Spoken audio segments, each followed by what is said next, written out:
அருள்மிகு நடுக்காட்டு இசக்கியம்மன் கோயில் மகா கும்பாபிஷேக விழா. அனைவரும் வருக, அம்மன் அருள் பெருக.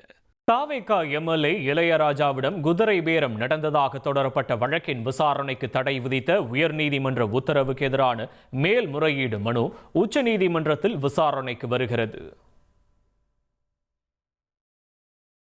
சபாநாயகருக்கு எதிரான நம்பிக்கையில்லா தீர்மானத்தில் ஆதரவாக வாக்களிக்க வேண்டும் என கூறி ஊத்தங்கரை தாவேக எம்எல்ஏ இளையராஜாவிடம் குதிரை பேரம் நடத்தியதாக யூடியூபர் திருநாவுக்கரசு உட்பட பலர் மீது திருவல்லிக்கேணி காவல்துறையினர் வழக்கு பதிவு செய்தனர்.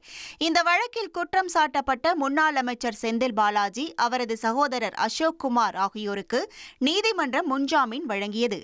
இதனிடையே வழக்கை சிபிஐ விசாரணைக்கு மாற்றக் கோரி மனுக்கள் தாக்கல் செய்யப்பட்ட நிலையில் குதிரை பேரம் தொடர்பான வழக்கின் ஒட்டுமொத்த விசாரணைக்கும் சென்னை உயர்நீதிமன்றம் தடை விதித்தது.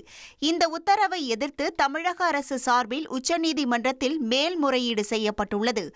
தலைமை நீதிபதி சூரியகாந்த் தலைமையிலான அமர்வு இந்த மனுக்களை விசாரிக்க உள்ளது.